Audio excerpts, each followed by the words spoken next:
Cost Show, the Monica Cost Show.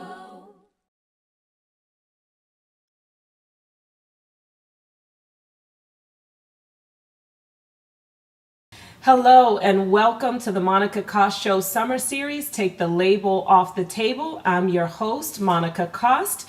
During the summer series, every Tuesday, we will be bringing you notable personalities and some new faces where we will be discussing the various aspects of, you guessed it, authentic living.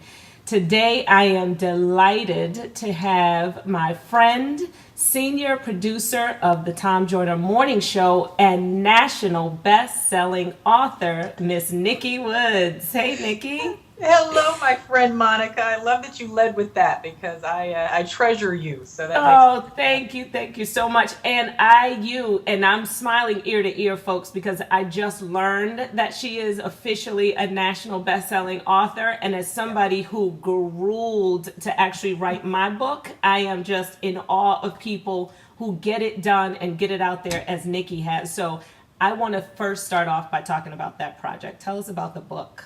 Well, thank you. It truly was a labor of love. I think, some people are surprised when I say the title of the book, by the way, is Easier Said Than Done. And it's a novel. It's a work of fiction.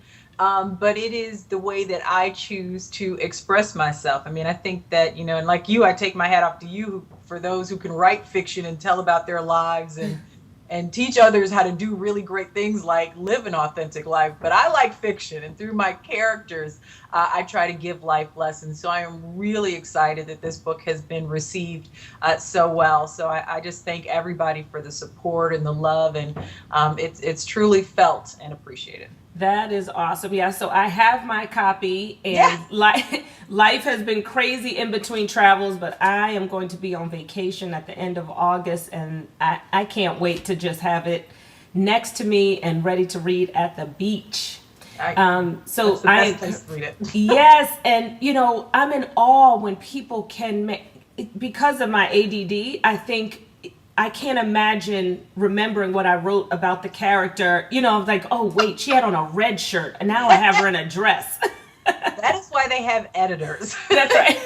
I can't always remember either, but obviously, as you know, books it's a team project. So I had really great editors. I have really great publishers, Victoria, Christopher Murray, and Rashonda Tate Billingsley. So I'm just really excited. The book is available on Amazon.com. So if you haven't had a chance to pick it up, I would love for you to do that. But yeah, so I'm excited. Yes, please go pick up the book. It's getting great reviews. So definitely support Nikki, and not just because, but it's a good book. So definitely go out and get it. So I want to jump into my favorite topic, authentic living. And, a lot of people have questions. Authentic living weaves through so many different aspects of our lives, from our financial lives, emotional, relational, professional.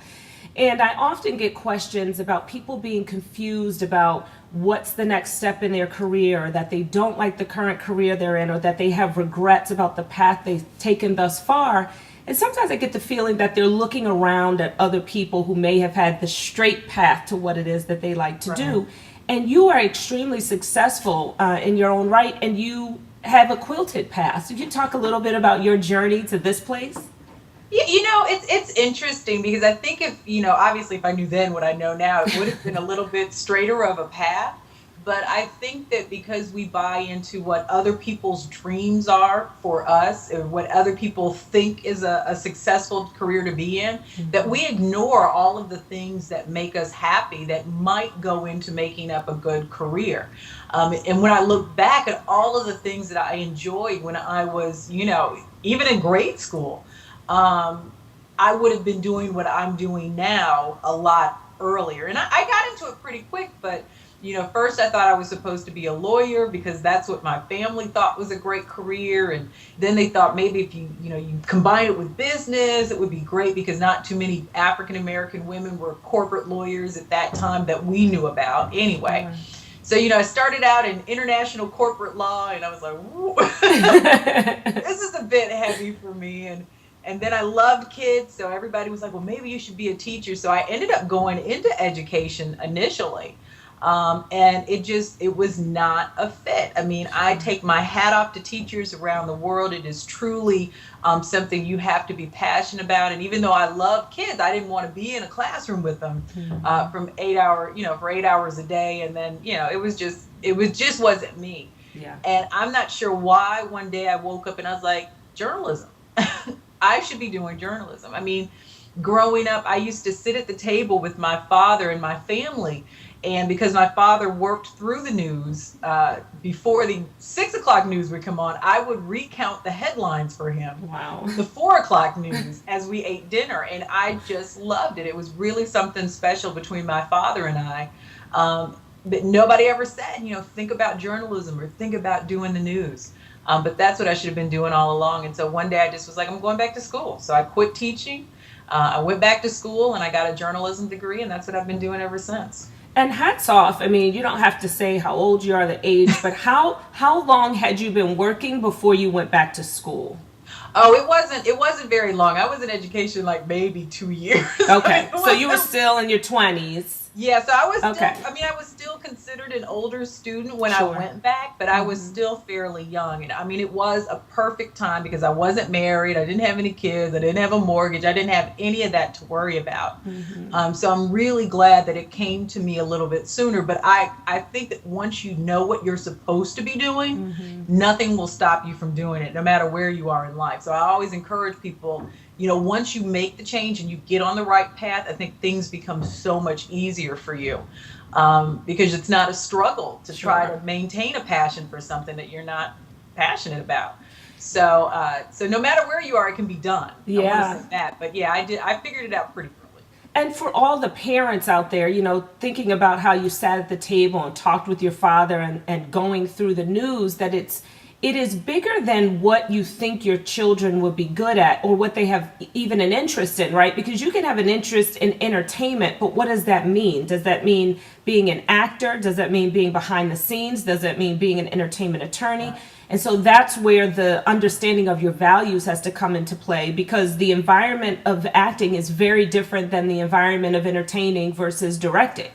And so if you kind of know what kind of environment and process you have, then you can know where to go and apply your talent. So Right. And I think one thing that I learned, and I think parents always do the best that they can. And I think I had great parents, but I think that they wanted me to do certain things, maybe because they hadn't done it or maybe because they thought it was the right thing to do. But I was doing things I really wasn't like I took piano lessons for probably 16 years. And once I left home, I didn't touch a piano after that because it wasn't something I was passionate about. So something I try to be really cognizant with my children is letting them experiment and try, not saying, okay, just because you started it means you have to do it for 18 years. You can try it. If you don't like it, let's find something else. absolutely. And to also talk to them and tell them to research, find out what doctors really do, find out, what they have to go through. I mean, when my son wanted a snake, we had to do a whole research project, and then he had to go up to the pet store and actually try to feed a snake.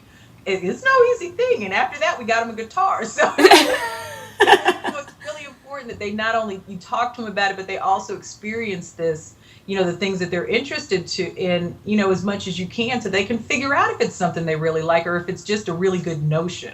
Absolutely. And then, so speaking of children and motherhood, I'm sure you get asked this question all the time. How do you do it all, right? How do you make it happen? You're a mother of 2 boys who are, at critical ages.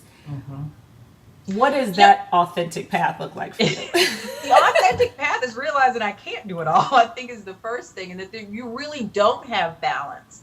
I think the biggest aha moment for me in trying to remain sane and do all the things that I do is to stop comparing our lives to other people's lives.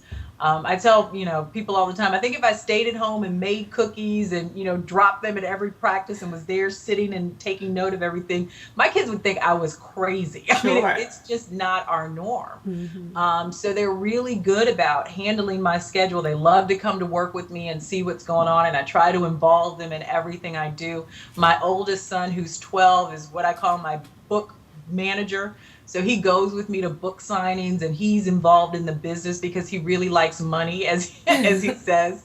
So he takes the money and he helps with marketing. And then my youngest son just, he does things with me that he enjoys doing. So involving them, I think, is critical for us to maintain what we do. But I also surround them with really good people that help in the areas that I can't help in. You have boys, I have boys. I'm a single mother, so it's really important that I have good male role models that'll go play basketball with them or go watch their baseball game, and then they can talk about all the statistics and all that kind of stuff. I do what I can, but I realize I can't do it all. Sure. And I think that, I think women are starting to open up more and more about that, although I don't think it's quite sticking yet because of how much the question and the context of this still comes up in terms of balance. And I almost think we need to coin a new phrase outside of work-life balance, right? Because that gives people the impression that we're trying to equal out all of these things, when some days we're a better business person than we are mother, and some days we're a better friend than we are business person. And so I think that, I look at it as trying to fill up the buckets so much that when you're gone, it can sustain, what you've already given it. Absolutely. I mean, and it's like, I think that we, think, like I said earlier, because we're not doing it a certain way, that we're not doing it the right way. And I think you have to establish your own right way. I think that, any mother that you ask will tell them that their family is their priority no matter what. But there are days that work has to come first. There are days that I have to travel and miss a baseball game or something. And my kids really, truly understand that, because when I am there, I tell them they have the best mom they could ever have because I'm so fully present with them. Sure. That they get the best of me. Mm-hmm. But I tried to stay at home with my children. And I was like, oh, this is not going to work. So I realized that's not who I am. I mean, what I do is who I am. In all aspects, even in my professional aspects, it's who I am. It's not just something I do. And so for me to neglect that would not make a very happy mommy. And I think that we all realize that now. So absolutely. And I think that if people would look at the results, what are the results you're trying to achieve? What kind of attitudes, experiences, culture do you want your children to display? What kind of energy, spirit do you want to have in your family? And then you can decide your process. So to your point, the looking around never works. Just because even if you incorporate every single element of someone else's life into yours, you have different personalities. Absolutely. Different tolerances, different wants, different needs, different everything. But I think still too often we do that. It's like I was having a discussion with my friend and we were talking about her getting a new car. And I'm like, why are you pressing yourself to get this new car? Because somebody else has it? Because, they'll think you're not as successful if you're not driving that. And why does it really matter? Really early on, I was very clear about the things. I don't care what kind of car I drive. As long as it gets me from A to B, I'm good. Right. But it's important for me to have a really nice home. And I say home, I mean, I want it to be comfortable like a home. It doesn't have to be a big house. But I put a lot into the home because that's really important to me in providing stability for my children. Because, they are missing out on some things. They are missing out on having their father there present physically every day. And so that was one of the things for us to create, a good life for us where they felt emotionally and physically stable. So you have to weigh your priorities and figure out what's really important to you and what's going to make not only you happy, but your family happy and whole as well. Yeah, and you sound like one of those friends, and I wouldn't doubt it, who speaks truth, right? Who who holds their friends accountable either for the decisions that they make or for the life they say they wanted versus the journey that they might be taking. I want to talk a little bit about female relationships and connections to one another, and what are your sort of thoughts around that in terms of living out your authentic life and having accountability? Well, I think we don't do enough. I'll say that. I think that, as I look at my life, I realize that there are relationships and friendships that I've had with women that I wish that I had taken better care of, and that's personally and professionally. But I also realize that I'm not the kind of person where I don't sugarcoat a lot. So I try to temper that, but that's just who I am. And I don't want people sugarcoating with me. I want you to tell me what it is so then I can take that information and process it and deal with it. But I think that we do need to take better care, because I think as our society continues to evolve and we have more, women who are trying to balance family and children and, doing it relatively on their own sometimes, that we need those circles and we need those support systems. And I think that we don't reach out enough, we don't share enough, we don't offer enough sometimes, and that we have to take better care of those relationships. So that has been something probably within the past 5 years that I have really been looking to do more of. I know one thing that we talked about maybe a year ago is that we really have to hold each other accountable. And we have to continue to reach out even if somebody is not as open as we would like for them to be, because sometimes they're closing themselves off because of some kind of painful situation or stressful situation that they're dealing with. And so a no is not always a rejection. Sometimes it's a louder cry for help, because we tend to go inside with our pain. And we tend to think it's only us, that we're the only person that has ever gone through this certain situation. But if you talk to people, especially women, you'll find out, oh, okay, she was there last week. It's like I talked to my mom when I was first going through my divorce, and I was like, I don't understand like why he's like this, and how come you found a man and I've never seen my parents argue or even disagree. Right. My mom was like, girl, I almost divorced your daddy last week. But she didn't share that. Sure. She didn't talk about that with me. So I don't know why the lights went out, but we're in the middle of a storm. Oh, that's exciting though for the interview. I don't know if it's that exciting or not. But she didn't share that with me. And so I think that we need to be more open and not think of it as a badge of dishonor that we've had strife or turmoil. That we should indeed turn that around and make it a bonding experience. And I think in the workplace, Monica, as you well know, it's a little different because I think we tend to be a little bit more competitive, especially in the entertainment business. But I have always been the kind of person where I think when you're ready to take my job or you're ready to compete with me on a certain level, it may be time for me to move on. Yeah. I may have outgrown that position. So I never have a problem telling anybody anything or sharing with anybody what I know, because when you're big enough and bad enough, then it might be yours and I may need to move on. So I think we need to be more open in the workplace as well. Absolutely. I don't even have anything to add to that, Nikki. That was phenomenal.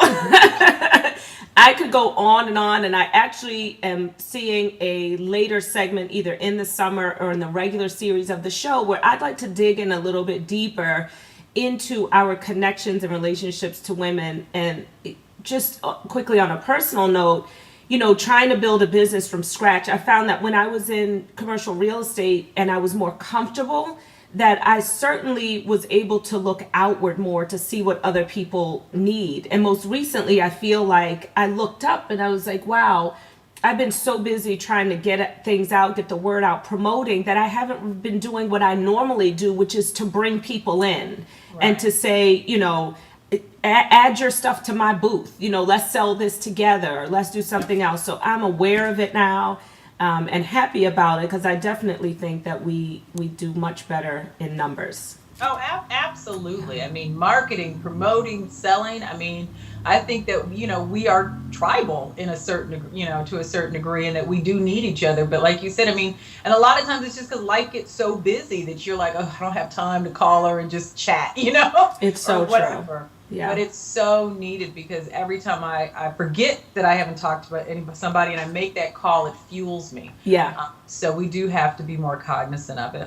I agree. Well, I so appreciate your time. I know you are extremely busy, so thank you for taking the morning to be with us. My name is Monica Koss. This is the Monica Koss Show Summer Series. Take the label off the table with your guest today, Miss Nikki Woods. And Nikki, as a matter of fact, we're going to include this at the end of the show, but tell folks where they can find you. Oh, you can find me on my website, which is nikkywoodsmedia.com.